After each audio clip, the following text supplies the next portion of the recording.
Eu vou falar sobre provação. É uma palavrinha que o crente não gosta muito, mas que faz parte da nossa vida, são as provações.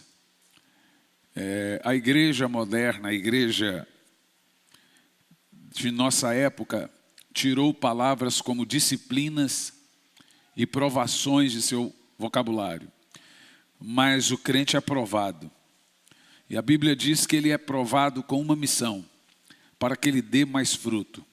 O Senhor vem e nos poda, para que então ele dê mais frutos. E eu gostaria de mencionar com você aqui, nessa manhã, estudarmos um pouco, a partir da carta do apóstolo Tiago, do capítulo 1, dos versos de 1 ao 18. E quando nós fazemos uma exposição de um capítulo, não sei se você sabe, nós vamos parafraseando esse capítulo. A gente não para ler, porque nós vamos, à medida que o capítulo vai avançando, aí na tela vai deixando, e a partir do verso 1 seguindo, a gente para e vai explicando o texto então mencionado. Quem era, em primeiro lugar, o apóstolo Tiago? No Tiago 1 e 1 nos ensina algumas verdades, a partir do verso 1.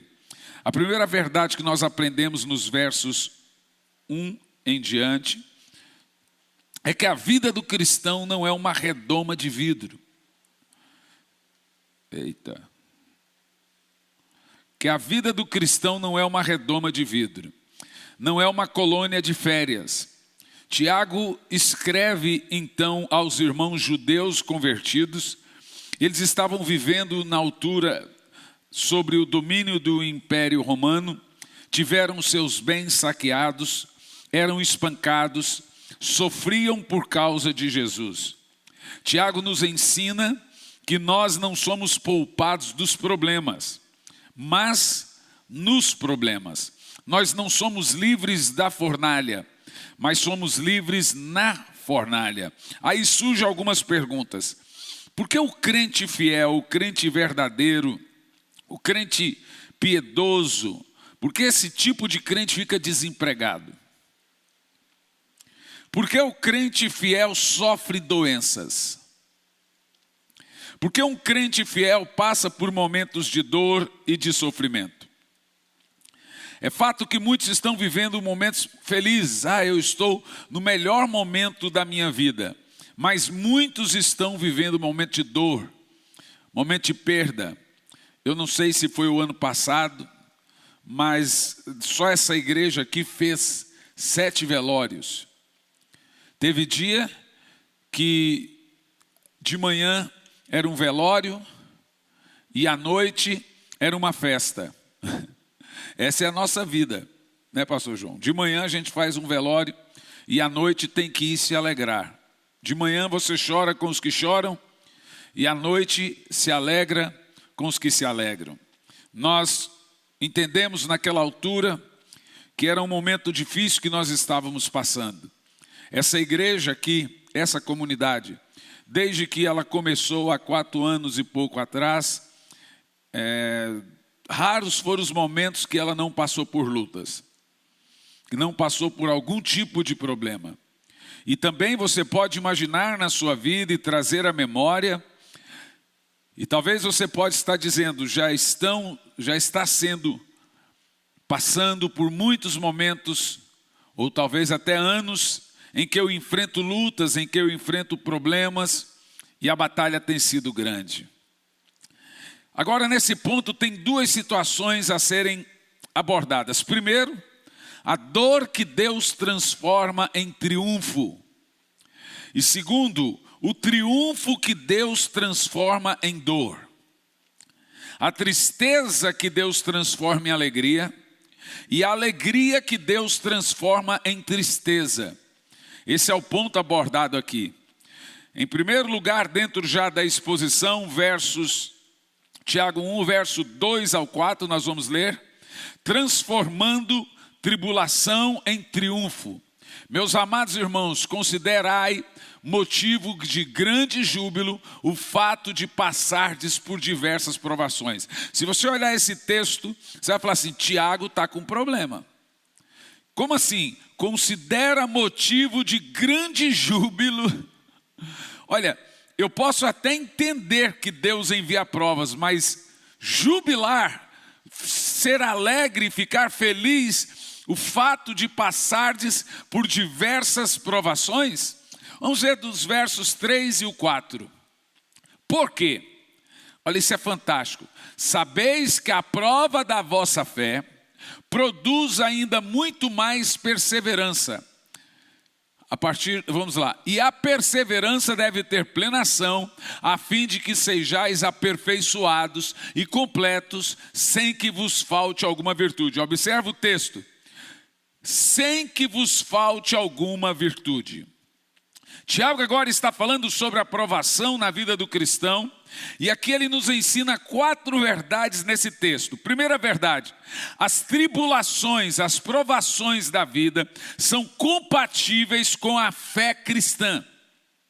Tudo que você passa, escute bem, desde um diagnóstico desfavorável até uma perseguição de alguém falando de você, está servindo para produzir em você uma glória a Deus muito grande. Está produzindo em você alguma virtude que lhe faltava. Então, todas as provas na Bíblia Sagrada, elas são professoras. Elas estão produzindo em nós virtudes. Então, como nós lemos aqui no verso 2, as tribulações são compatíveis com a fé cristã. Por que o crente sofre? Por que crentes passam por privações? Por que crentes sofrem prejuízos? A palavra de Deus nos adverte a esperar, a contar com a aprovação. Ela não será sempre, mas ela vai vir. Jesus disse em João 16:33, no mundo tereis aflições, mas tende bom ânimo, eu venci o mundo. O apóstolo Paulo diz em Atos 14:22, por muitas provações nos é necessário entrar no reino de Deus.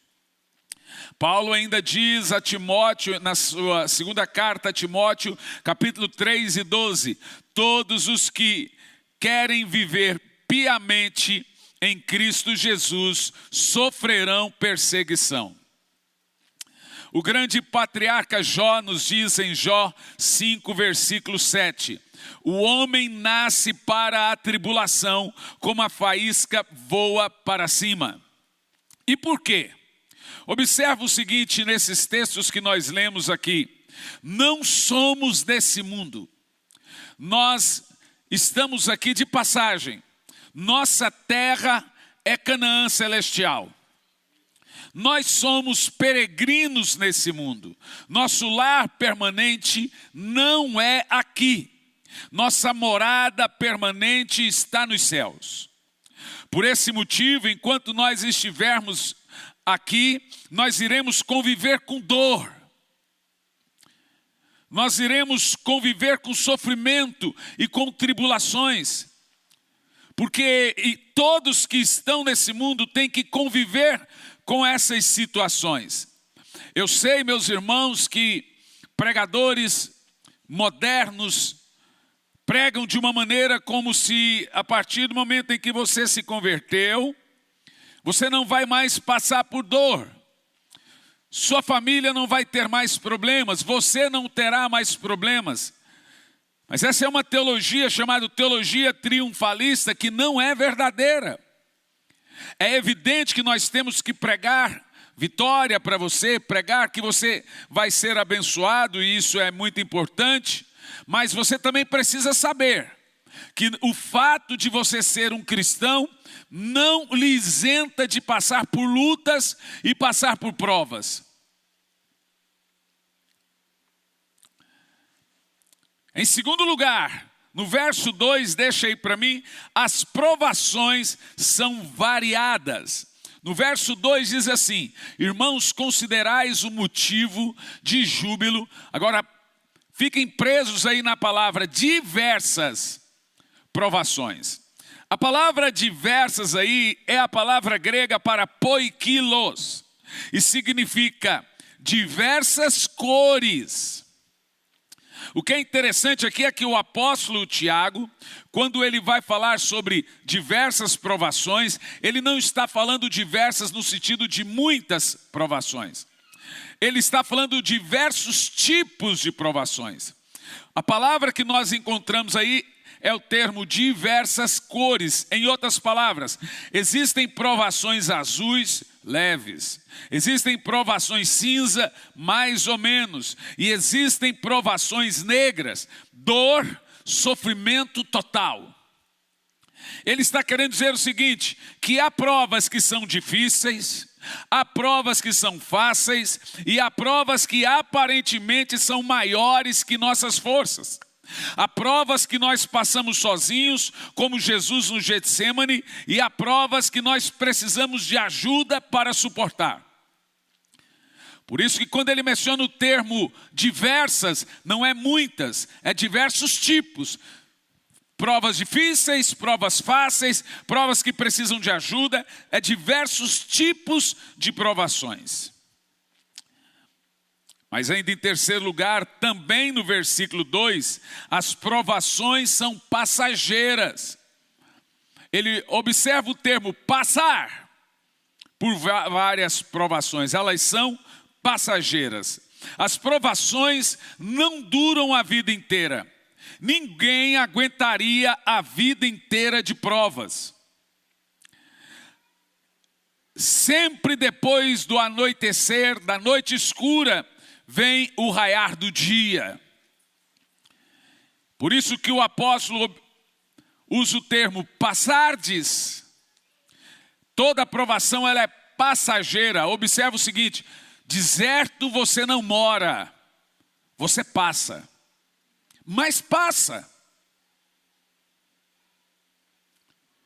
Imagina você na igreja primitiva, os crentes enfrentando perseguições dos leões infamados da Líbia, os imperadores, aproximadamente quase todos decidiram que o cristianismo era a doença da época. Eu não sei se você sabe, em nossos dias já estão falando em prender pastores. Já estão criando leis. Então agora nós temos aí o pastor com um pedido de prisão para ele e ficar 5 anos sem pregar.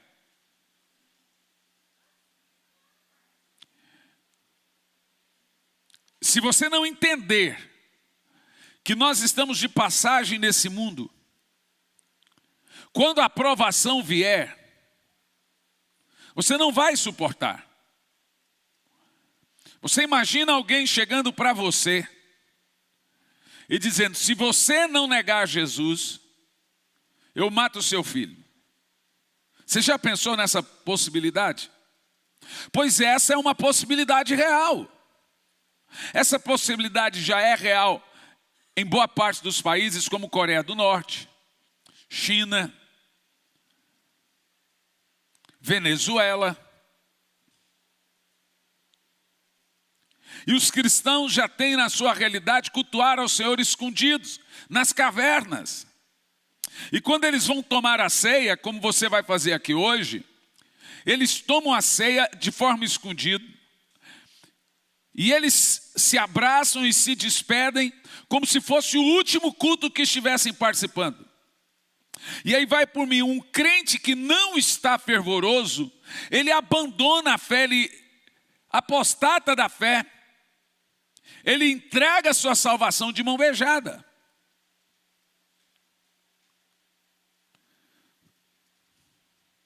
Deixa eu te falar uma coisa. Você escolheu a fé mais perigosa do mundo.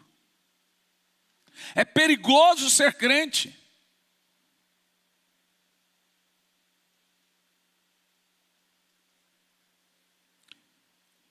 A Bíblia diz, Jesus disse, bem-aventurados sois vós quando perseguirem e mentindo disserem todo mal contra vós. Assim também fizeram a mim.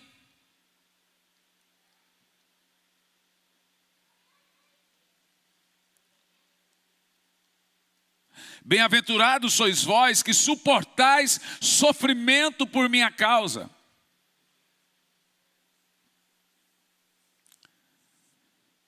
Mas em quarto lugar, as provações são pedagógicas.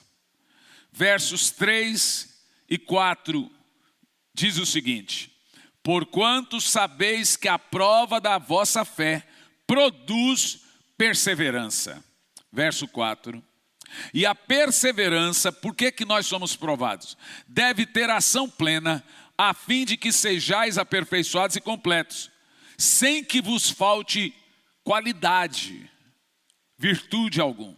Em outras palavras, nós somos provados porque anda nos faltando virtude.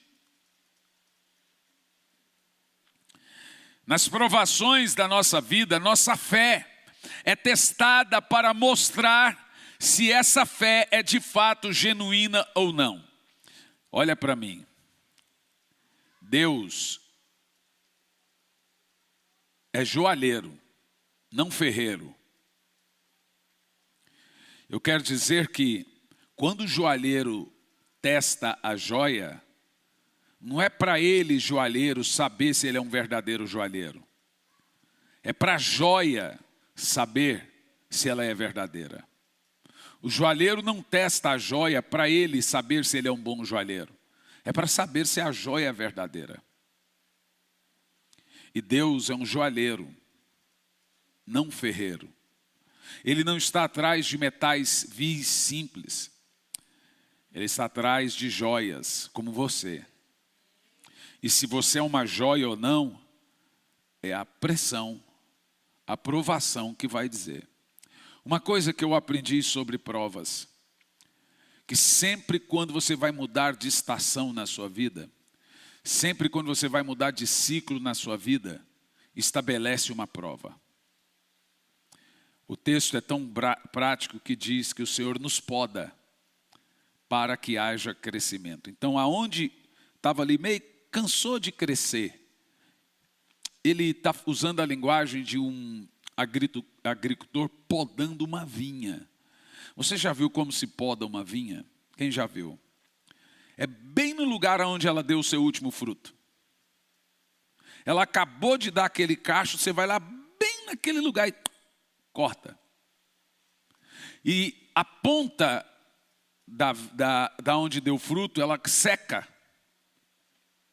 Você já viu isso?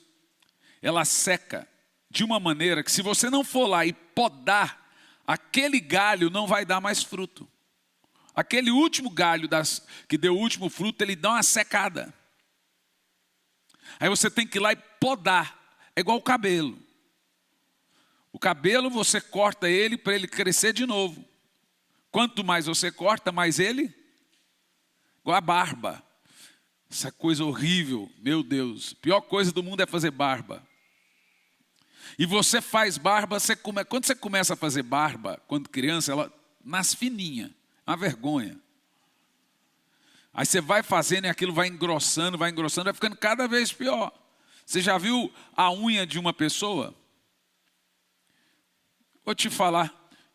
Meu pai pedia para eu cortar a unha dele. Chegou uma certa estação do mundo da vida que não dava mais para cortar. De tão dura que ficou. Aquilo já não era mais unha, era casco. Mas falando da vinha, os galhos secam se você não podar. E é esse o texto que Jesus usa. Eu podo para que dê mais frutos e esse fruto permaneça. E poda dói, gente. Igual arado. Você já viu o que é um arado? Arado é o seguinte. Pega o arado e você vai arar a terra. Com qual propósito? De pegar as pedras e as raízes e jogar para cima. Por que joga para cima? Porque se não jogar para cima, quando você jogar a semente, vai bater numa raiz ou vai bater numa pedra. Então você prepara a terra assim, você vem ferindo a terra, rasgando ela. E à medida que o arado vai passando, as pedras, que estavam lá embaixo e a raiz vai sendo jogada para cima e a terra vai ficando fofa. Mas é um processo de ferida. A poda é de ferida. O arado é de ferida, mas se você não arar a terra, ela também não vai dar fruto. Tudo é ferido para ser abençoado. E a linguagem do Senhor é essa, Ele fere as plantas. Eu faço a ferida e eu curo a ferida. Ele fere a terra com arado. Ele fere as plantas com a poda. Aí vai chegar no crente, não, como é que é? Por isso que tem esse bando de crente aí sem dar fruto. Porque não se submete ao tratamento de Deus. Mas pastor, é fácil? Não é fácil.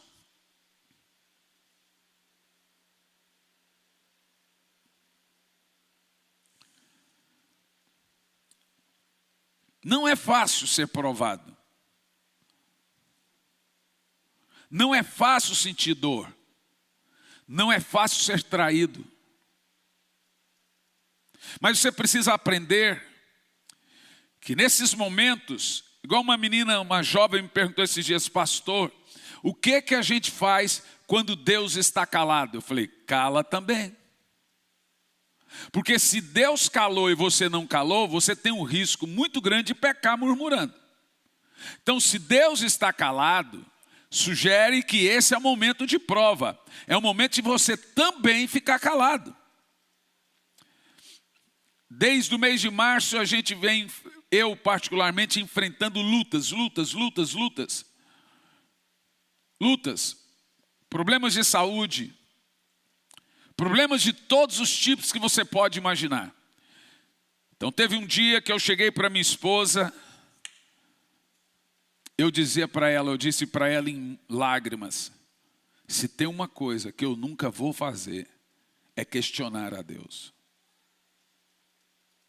Então muita gente dizia, você já perguntou para Deus por que essas coisas? Eu falei, não perguntei não. Jó fez uma pergunta a Deus, e Deus respondeu com 70. Eu não sou bobo. Ele falou, por que, Senhor? Deus falou, então me diga você, Jó, onde é que você estava quando eu fiz o mundo? Onde é que você estava quando eu fiz o Leviatã? Onde você estava quando eu fiz o hipopótamo? Onde você estava? Vai falando, me diga isso. Chegou ao final, Jó disse, bem sei que tudo podes e que nenhum de seus planos podem ser frustrados. Em outras palavras, não deveria ter perguntado. Você acha que eu vou ficar fazendo pergunta para Deus, irmão? A única coisa que eu fazia era dizer, bendito seja o seu nome. Ainda que lá dentro estava doendo muito. Traição dói, gente. Dói. Ainda que lá dentro estava doendo muito. Problemas de dor, de enfermidade. Eu ficava apenas calado. E passa. Uns demoram mais, outros demoram menos, mas passa. E ao final das contas você diz, o Senhor é bom. E a sua bondade dura para sempre. Mas é evidente que na hora da dor você imagina que não vai passar. Você imagina que aquilo ali é para sempre. Nas provações da vida, nossa fé é testada para mostrar se é ou não uma fé genuína. Quando Deus chamou Abraão para viver pela fé, Deus o testou até o fim, até os seus limites, com o fim de aumentar a fé de Abraão. Satanás nos tenta para produzir o pior de nós. O Senhor nos prova para produzir o melhor de nós. Você sempre vai sair melhor da prova se não murmurar. Se não houver murmuração. A provação de nossa fé trabalha por nós, não contra nós, visto que produz perseverança. Como Paulo fala em Romanos 8, versículo 28, também em Romanos 5, dos versos 3 ao 5. Aqui você observa o texto pedagógico da prova no versículo 4. No versículo 4. A prova produz perseverança. Nesse ponto aqui nós estamos vendo que o Senhor está nos treinando. Que o Senhor está te treinando. Tudo que o Senhor faz pelos seus filhos deve ser tratado como uma escola. O texto diz: e a perseverança deve ter ação plena, a fim de que sejam aperfeiçoados e completos, sem que vos falte alguma virtude. Sabe por que você está sendo provado? Com certeza porque está lhe faltando alguma virtude. Vou te explicar como faz essa questão de faltar virtude. Você sabe como Deus prova uma pessoa orgulhosa? Uma pessoa orgulhosa está lhe faltando uma virtude. Qual? Da humildade. E como que Deus produz humildade nessa pessoa? Humilhando. Deus prova a gente orgulhosa humilhando. A prova do orgulho é a humilhação. Então logo essa pessoa vem: eu fui muito humilhado por isso, por isso, por isso e por isso. Você não humilha gente simples, você não humilha gente que não se sente humilhada. Se você se sente humilhado em alguma coisa, é porque tem ego aí.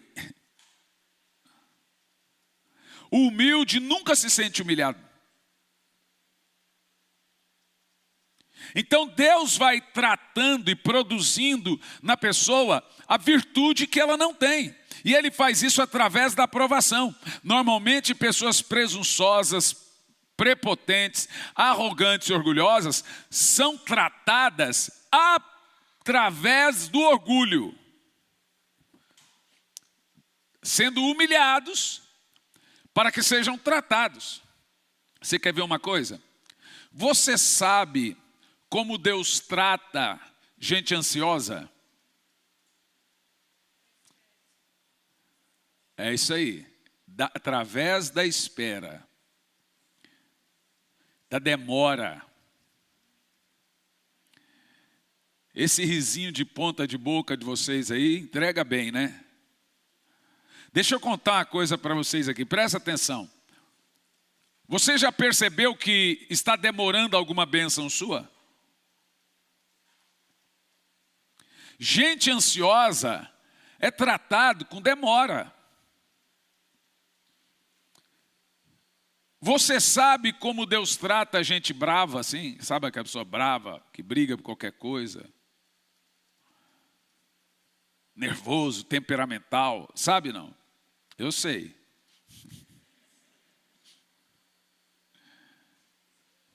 Com provocações. Para esse tipo de gente, Deus permite pessoas que fazem situações que você odeia. Ixi, irmão, eu sou perseguido. Eu costumo brincar, avião, dentro de avião, em hotel. Você não tem noção, só acontece comigo. Não importa o hotel que eu tiver, vai ter alguém batendo um martelo e um esmeril do lado.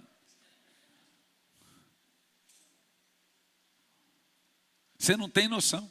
Estava agora, esse final de semana, com a minha esposa em São Paulo, no 4º andar, e está lá, o hotel, a partir das 6 da manhã, e o outro,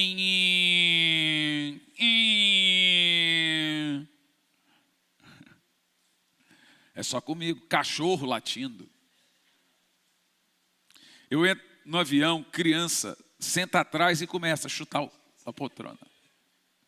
Aí chutando. Você sabe que isso é para Deus tratar você. baita tratamento.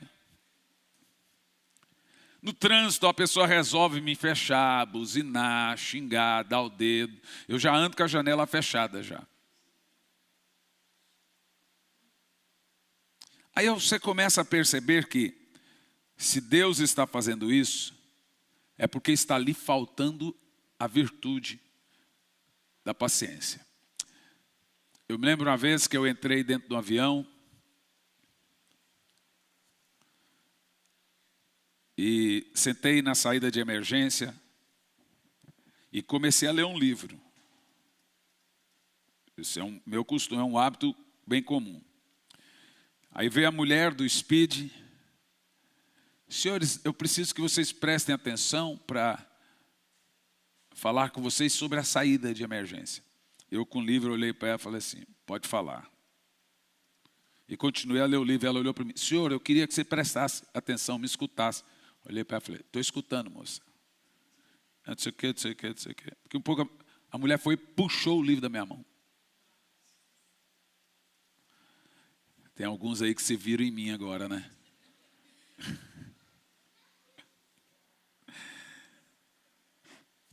Eu queria que o senhor prestasse atenção. Eu puxei o livro dela de novo. Falei assim, moça, eu escuto com o ouvido. Você está pedindo para eu te ouvir, eu estou te ouvindo, pode falar. Aí ela, pronto, ela falou e tal. Eu cheguei em casa numa vanglória tão grande e falei assim para minha esposa, amor, olha, deu certo. O que foi? Aconteceu isso, isso, isso, isso. E eu não levantei, não fiz barraco, não briguei. Não aconteceu nada demais.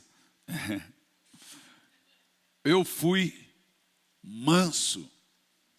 Não briguei, né? Só falei com a mulher baixinho assim, ó. Eu escuto com o ouvido. A minha esposa, cheia da marra, olhou e falou assim, você foi o manso, mas não foi humilde. Eu olhei, as ideias, por que não? O que eu fiz de errado agora? Se você fosse humilde, você teria guardado o livro. Eu falei, também, tem que ser santo agora. Eu não sou santo, tem alguma auréola aqui também. Mas essas coisas, irmãos, elas não acontecem ao acaso. A provação. Você sabe que de todas essas esferas, quem é o que mais sofre? É o orgulhoso. Porque o tratamento de Deus para uma pessoa orgulhosa é de todos os tratamentos o mais pesado. E agora veja bem, todo mundo aqui tem um pouco de Adão dentro de si. Tem uma natureza adâmica dentro de si, não é verdade? A maioria de nós, ou todos nós aqui agora, precisamos de alguma virtude. É verdade ou não é? E como que Deus produz virtude em nós? Através da provação. Você vai ficando bom. A gente brinca, vai dizendo assim, você vai ficando casca grossa, couro grosso. Como Isaac disse para Esaú. Esaú estava procurando matar o seu irmão Jacó por muitos anos. Então Isaac olhou para ele e disse, quando você não se importar mais, você será livre. Quando é que para a prova na nossa vida? Quando a gente não se importa mais. Quando a pessoa fala mal de você, você não se importa, você não revida. Ih, irmão, pensa numa pessoa que não revida.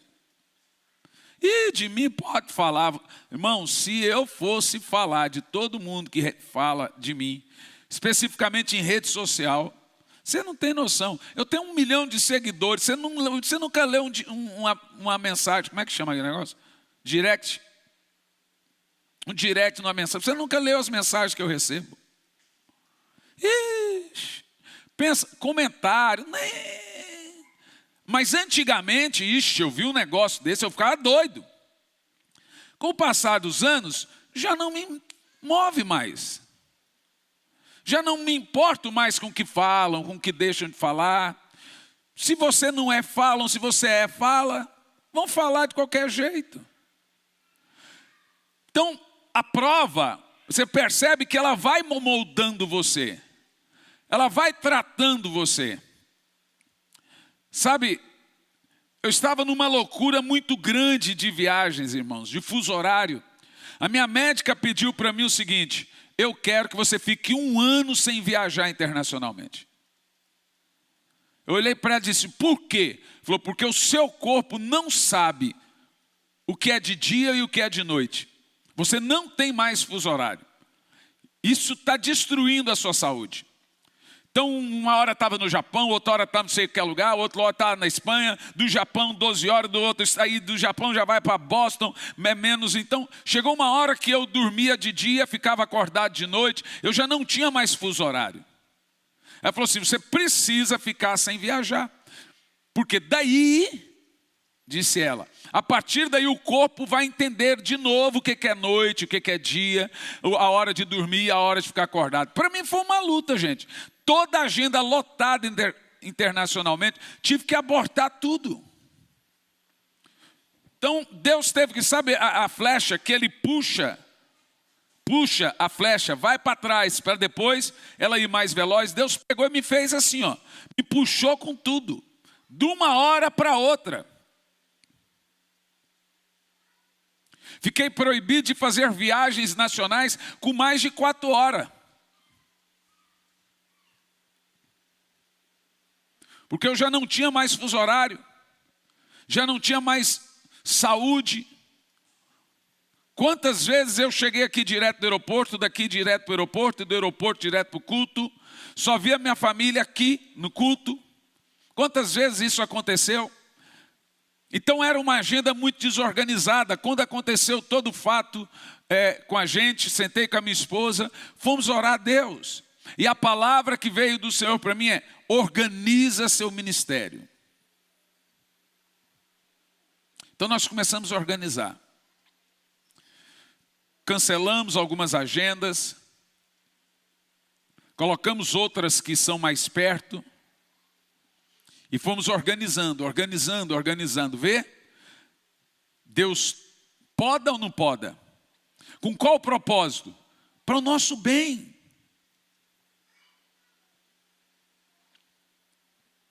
Para o nosso bem. Como lidar de forma sábia com as provações? Versos 5 ao 12. Agora, a verdade é que nós precisamos lidar de uma forma sábia com o momento de provação. Você já aprendeu que as provações são necessárias. Você já aprendeu que as provações são variadas, de vários tipos. Você já aprendeu que as provações são pedagógicas. Elas vêm para nos ensinar, para nos treinar, para nos tratar. Agora vamos entender que não tem como evitar provações. Não adianta orar: Senhor, me livra da provação. Apesar de doer, elas são para o nosso bem. Então não tem como evitar as provas.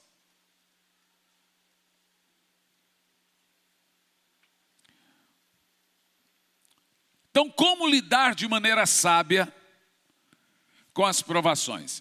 Se algum de vocês tem falta de sabedoria, peça a Deus, que a todos concede literalmente com grande alegria. Todavia, peça com fé, sem qualquer sombra de dúvidas, pois quem crê com reservas é semelhante à onda do mar, agitada e levada pelo vento. Não imaginem tal pessoa que assim receberá alguma coisa do Senhor, pois essa pessoa é vacilante, inconstante em todos os seus caminhos. Contudo, o irmão de condição humilde deve gloriar-se em sua dignidade. O irmão rico deve orgulhar-se em sua pequenez, pois ele também passará como a erva do campo.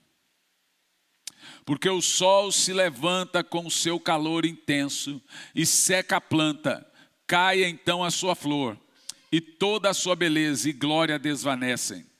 Da forma, o rico definhará em meio aos seus muitos compromissos.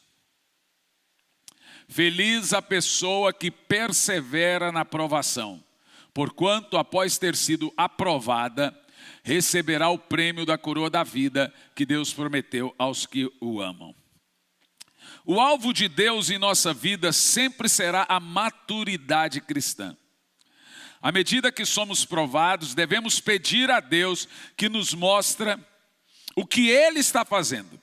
À medida que você vai sendo provado, passando por um momento de provação, sua oração deve ser: Senhor, sonda-me, vê se há em mim algum caminho mau, cometi algum pecado contra o Senhor.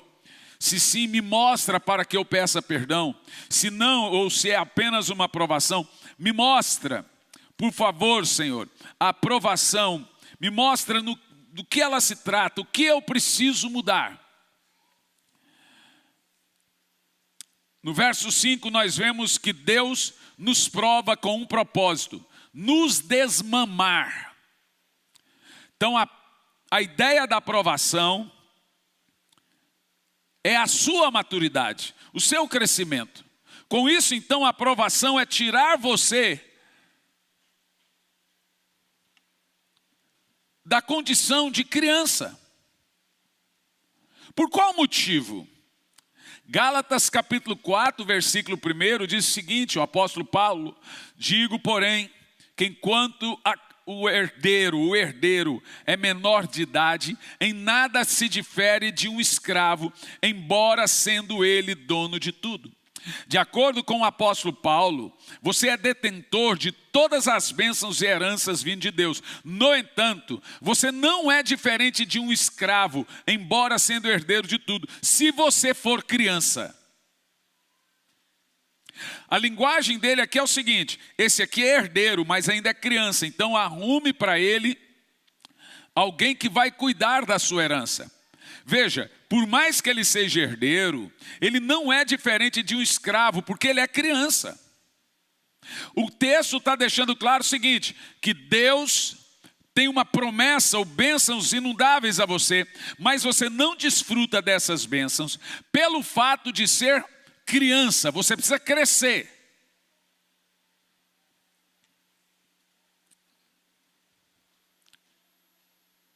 Deus nos prova para nós sairmos da condição de criança e alcançarmos a maturidade. E para nós alcançarmos esse alvo de maturidade, Deus faz 3 coisas. Primeiro, há uma obra que Deus realiza por nós, que é a salvação. Segundo, há uma obra que Deus realiza em nós, que é a santificação. Terceiro, há uma obra que Deus realiza através de nós, que são chamadas de boas obras. E nesse quesito, Deus não tem pressa, gente, presta atenção. Deus não tem pressa para nos tratar. Mas eu tenho pressa, mas Deus não. Então Deus trabalhou 25 anos na vida de Abraão. Deus trabalhou 13 anos na vida de José, antes de colocá-lo no trono. Deus trabalhou 80 anos na vida de Moisés, antes de usá-lo como líder. 4 fases de 40 Moisés passou. Primeira fase de 40 está ele dentro do Egito como príncipe do Egito. Segunda fase de 40 está ele na terra de Midian como um pastor de ovelhas. Terceira fase de 40 que aí vem ele como profeta. Na realidade, Deus tratou Moisés por 80 anos. Olha a pressa dele. Foi com 80 anos que Deus falou: Moisés, desce no Egito para livrar o povo do Egito. Ele pensou que agora era para ele descansar. O que eu estou dizendo para vocês é que Deus não tem pressa em nos tratar. Eu já estou 20 anos nisso, 10 anos nisso, 15 anos nisso. Jesus trabalhou 3 anos na vida dos apóstolos antes de enviá-los ao mundo. Jesus trabalhou 14 anos na vida de Paulo antes de começar a usá-lo como grande apóstolo. Você começa a perceber que o tempo em que Deus trabalha na vida das pessoas não é curto, não.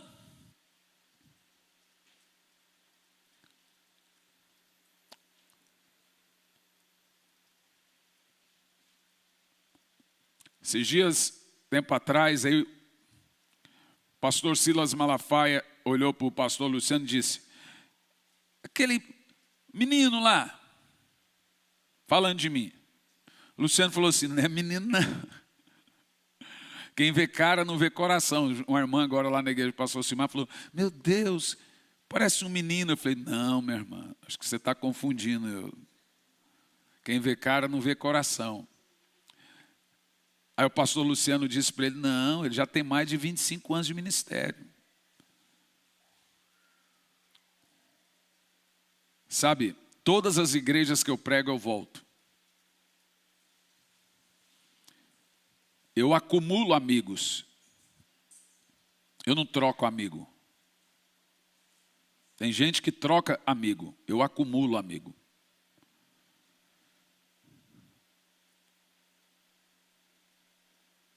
Você começa a perceber que, ao longo desses 25 anos de ministério, eu percebi que sempre quando Deus ia mudar um ciclo, antes vem a tesourinha ali podando. A prova. Jó não estava em pecado quando ele foi provado. E os seus amigos, que começou a procurar pecado na vida dele, diz a Bíblia, amigos, não entenderam o tamanho da prova na vida de Jó. Então começaram a conjecturar. Lá no final, quando Deus restabelece e restitui Jó, Deus manda seus amigos pedir perdão para Jó e levar uma oferta, senão eles não seriam perdoados. Moisés não estava em pecado quando pediu para morrer. Elias não estava em pecado. Eu posso fazer uma lista de muitos servos do Senhor que, em meio à prova, entenderam que essa prova ia passar. Mas na hora da prova eles aprenderam que a maior arma que existe é o silêncio, para você não pecar. É o texto, agir de forma sábia em meio à tribulação. Se calar. Você vai ouvir vozes que vêm no seu ouvido e diz: questiona, questiona. Fique magoado com Deus. Não é justo isso acontecer. Você não merece isso. E a palavra que a gente mais fala é: não é justo. Ora, se você diz que não é justo, você está culpando uma pessoa. E aí é onde nós temos problemas sérios. Questiona. Diz para Deus que não é justo. Você precisa entender que cada a aprovação varia de tempo, de pessoa. Por que para a vida de um foi 25, para outra foi 80, para outro foi 13? Eu vou lhe dizer aqui 5 motivos por que a prova na vida de um demora menos que a prova na vida do outro. Ou a prova na vida do outro demora mais. 4 motivos. Primeiro, temperamento da pessoa.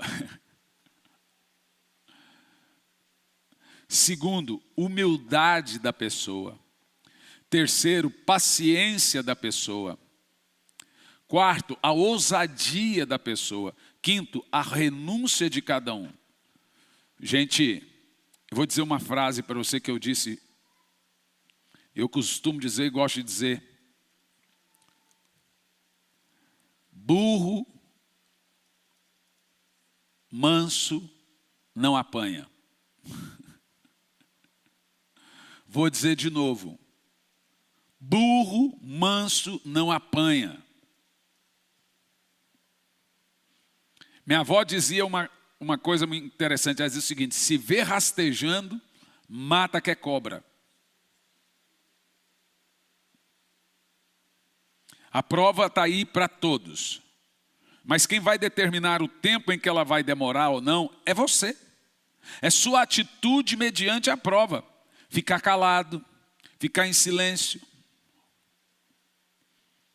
Eu dizia para minha esposa, eu falei assim: eu não vou falar nada. Jamais. A vontade é de ir lá na oração e falar assim, ó, por que o senhor está fazendo isso?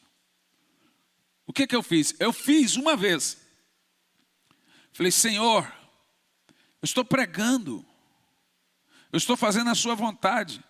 Ele disse, os discípulos estavam fazendo a minha vontade quando entraram no barco e estabeleceu a tempestade. Fui eu que mandei eles entrarem no barco e vi a tempestade. Mas entenda que a promessa de Deus, de Jesus para os discípulos é, vamos chegar do outro lado. Ele prometeu que chegaria do outro lado. Ele não prometeu que ia afundar o barco. Veio a tempestade, fez um barulhão, mas o barco não afundou, porque ele prometeu que iria chegar. Eu estou aqui para dizer que aquele que fez a promessa é fiel e verdadeiro para fazer cumprir. Uma das coisas que eu aprendi a passar por provações é, na hora da oração, ir lá e pregar as verdades bíblicas para mim. Muitas vezes eu fui lá e eu comecei a mencionar e citar a Bíblia. Lembra, Senhor, eu estou firme nas suas promessas. Se recorda que o Senhor disse isso, se recorda que o Senhor disse aquilo outro. Você vai ver que essa foi a maneira de todos os servos de Deus na Bíblia, pregar a palavra de Deus para ele, para si. Pega a palavra de Deus e prega para você. Está escrito, Senhor, na tua palavra, está escrito assim, está escrito. Pega alguma coisa na Bíblia, de alguma história que se parece com a sua, e começa a falar, o Senhor agiu, eu agora peço que assim como o Senhor fez, assim, faça na minha vida. Vê, você está aprendendo a se comunicar com Deus.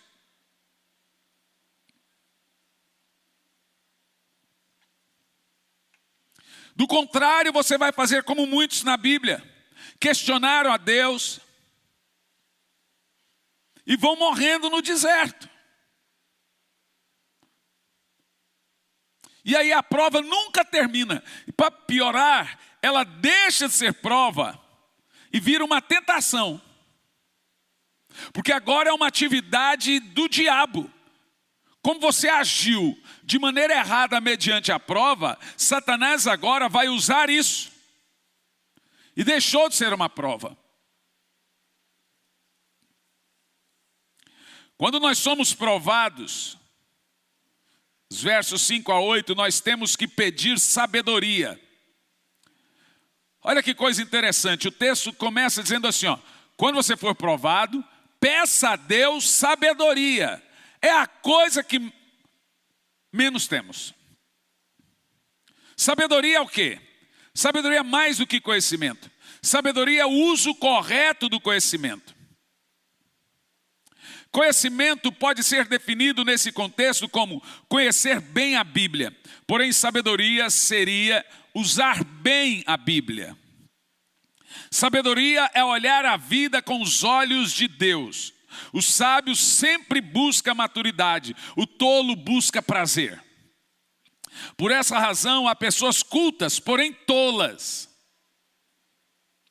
Por isso, há pessoas com muito conhecimento, mas que não sabem fazer escolhas, lhes falta sabedoria. Porém, quando estamos sendo provados, nós precisamos ter sabedoria para não desperdiçarmos oportunidades que Deus está nos dando para chegarmos à maturidade cristã. A sabedoria irá nos ajudar a usar as provas ao nosso próprio benefício. Por isso, ore pedindo a Deus sabedoria para as provações que você está passando. Na hora da dor, a gente imagina que nunca vai passar. Mas quando você age com sabedoria,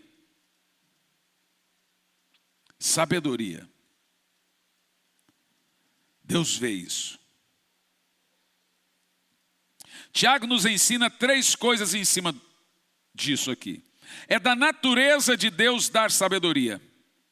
Deus é a fonte da sabedoria e Ele é o doador da sabedoria. Versos de 1 a 8, quando somos provados, precisamos orar com fé. Agora nós temos aqui um paradoxo, porque na hora da prova você está sem vontade de fazer qualquer coisa. Mas se você orou pedindo sabedoria, em todos os textos aqui você vê, na hora da prova você tem que orar. A coisa que você mais tem que fazer é orar. Orar pedindo sabedoria. Orar com fé. Orar. O que nós fazemos na hora da prova? Abandonamos a oração. É um risco. Porque você fica andando em ciclo. A prova nunca acaba. Porque você está lidando de maneira errada com a provação. E Tiago compara o homem que ora a Deus com 3 figurinhas. Primeiro, ele é como quem não ora, né? A pessoa que deixa de orar e não tem sabedoria. Ele é como uma onda do mar, é oscilante. Ele diz aqui que significa que a pessoa que não ora pode viver um dia bem, mas viverá o outro mal. Ele está à mercê da sorte. Ele não está debaixo do favor de Deus. Se acontecer alguma coisa de ruim, aconteceu. Se não acontecer, não aconteceu. Ele está vivendo a sorte dele. Meus irmãos, nós não temos que viver do acaso. Nós temos que viver dependendo do favor de Deus. Não é ser largado e abandonado à própria sorte. E Tiago aplica o princípio da sabedoria nas provas para nos mostrar que Deus responde em meio à dor. Ele diz que quando somos provados, precisamos nos alegrar com as riquezas espirituais. E que riqueza espiritual é essa? As virtudes que nos faltavam. Eu concluo aqui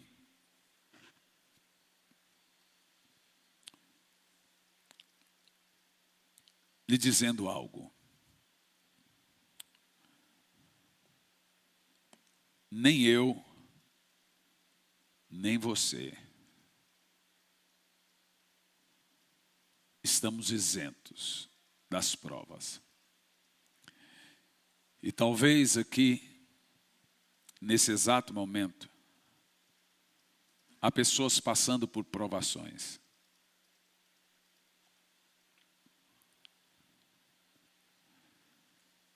Você precisa agir de forma coerente com a prova. E eu lhe garanto que quando você agir de forma sábia com as provas, elas cessam. Porque você passou na prova. Mas enquanto você ficar questionando Deus,